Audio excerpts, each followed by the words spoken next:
Hey, this is Jamey from Stonemaier Games, and today I'm going to talk about my favorite mechanism in Terra Nova. This is essentially a streamlined version of Terra Mystica, which is one of my all-time favorite games. And I'm going to talk about this mechanically from two different angles. One is if you don't really know Terra Nova or Terra Mystica, or you just want my overall favorite mechanism between the two of them. And then the second piece is what I really like particularly about Terra Nova mechanically, which is really very, very similar to Terra Mystica. And that, I think, is a good thing.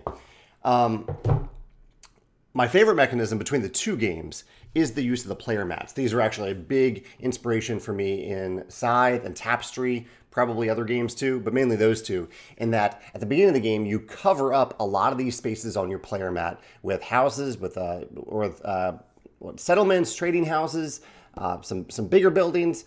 You can see what those buildings look like here. And as you put them on the board, whether you're putting the settlements there or you're upgrading to a better building and returning a settlement here, you are uncovering an income benefit on your mat and often an ongoing power on your mat.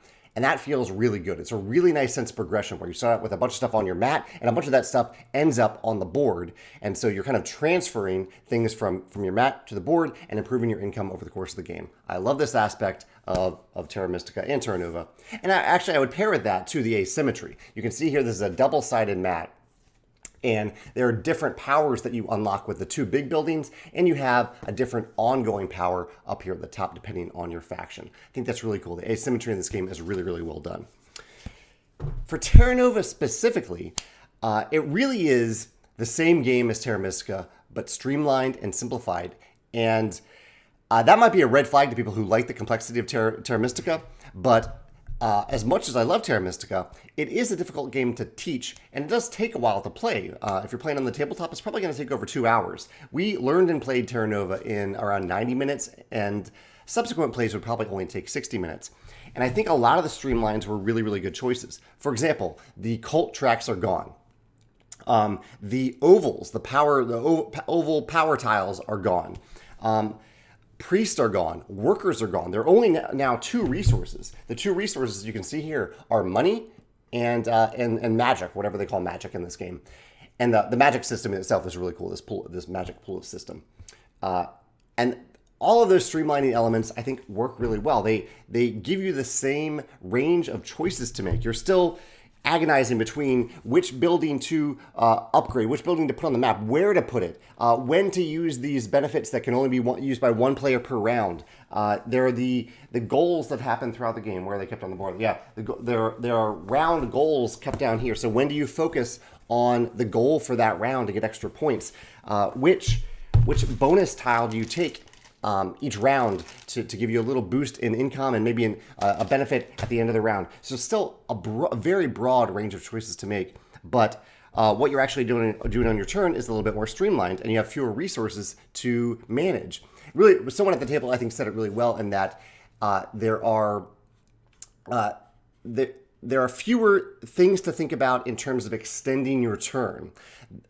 In the original Terra Mystica, there are lots of ways to get, like, you plan ahead and, okay, I'll do this, and so I get this one other thing, and that will let me take one more turn.